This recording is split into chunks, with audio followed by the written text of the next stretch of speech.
नमस्कार मंडळी, मी सोमनाथ रेसिपी मध्ये तुम्हा सर्वांचं खूप खूप स्वागत आहे।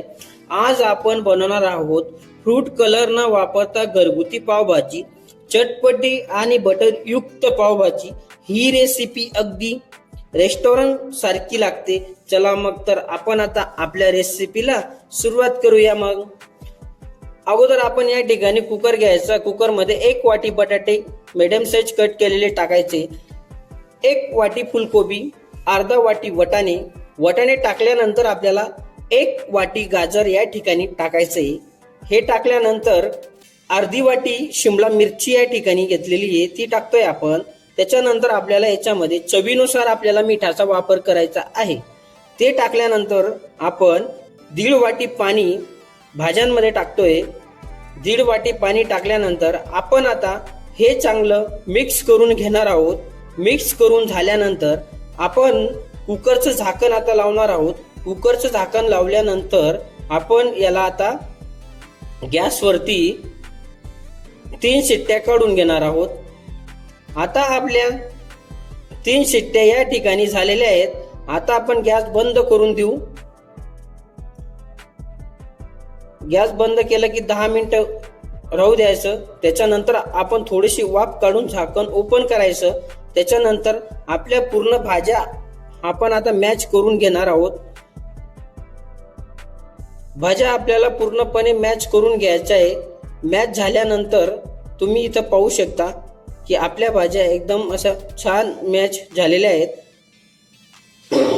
त्याच्यानंतर आपल्याला गॅस चालू करायचा आहे। 3 ते 4 चमचे तेल या ठिकाणी आपल्याला टाकायचंय। त्याच्यानंतर आपलं घरगुती जे बटर आहे ते आपण याच्यामध्ये टाकलेलं आहे। आपण नंतर लसूण अद्रक पेस्ट 1.5 चमचे दोघं मिळून ते आपण टाकलेले आहे। लसूण अद्रक पेस्ट गोल्डन ब्राऊन झाली का 2 हिरव्या मिरच्या बारीक कट केलेल्या आहेत त्या टाकलेल्या आहेत। त्याच्यानंतर 1 वाटी कांदा पण आपल्याला या ठिकाणी गोल्डन ब्राऊन होऊ द्यायचा आहे।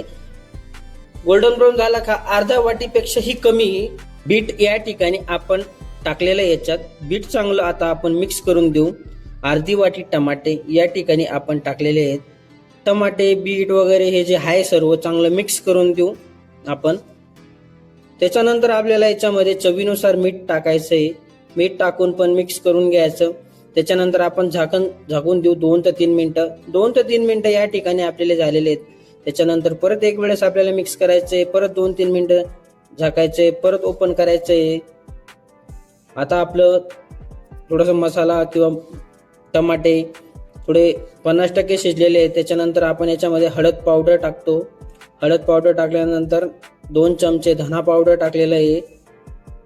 1.5 चमचे लाल तिखट आपण टाकलेली आहे। 1.5 चमचे या ठिकाणी आपण पावभाजी मसाला टाकलेला आहे। हे पण सर्व आपण मिक्स करून देऊ चांगलं। हे मिक्स केल्यानंतर थोडा 2 मिनिटं मिक्स करायचं। त्याच्यानंतर थोडंसं पाणी टाकून आपण याला शिजवणार आहोत चांगलं। थोडीशी वरून कोथिंबीर पण टाकून देऊ आणि बटर पण टाकून देऊ। हे चांगलं मिक्स करायचं आहे आपल्याला। हे मिक्स झाल्यानंतर आपण याच्यामध्ये आता पावभाजी जी मिक्स केलेली होती, मॅच केलेली होती ती आपण याच्यामध्ये पूर्ण टाकून दिलेली आहे। तिला पण पूर्णपणे आपण आता मिक्स करून घेणार आहोत, जेणेकरून आपल्या पावभाजीला पूर्ण मसाला लागायला पाहिजे। वरून आपल्याला पाणी टाकतोय। तुम्हाला ज्या पद्धतीत त्याची कन्सिस्टन्सी पाहिजे असेल, जाड बारीक जशी तुम्हाला भाजी पाहिजे असेल त्याप्रमाणे तुम्ही ठेवू शकता। त्याच्यानंतर आपण परत मीठ टाकतोय। मीठ आपल्याला सांभाळूनच टाकायचंय, कारण आपण अगोदर 2 वेळेस मीठ टाकलेलं आहे। आता आपण गॅस बंद करून देऊ। बटर टाकू वरून। बटर टाकल्यानंतर कोथिंबीर टाकणार आहोत। कोथिंबीर टाकल्यानंतर आता आपण गॅस चालू केला, थोडंसं तेल टाकलं याच्यामध्ये, बटर टाकतो आपण। बटर टाकल्यानंतर पाव घ्यायचा आहे। पावला एक चीर मारू आपण मध्ये चीर मारल्यानंतर याच्यामध्ये आपण पावभाजी मसाला आणि थोडीशी भाजी या ठिकाणी टाकून याला चांगलं मिक्स करायचं आहे आपल्याला। मिक्स करून पाव आपण मस्त गरम करून घेऊ या ठिकाणी।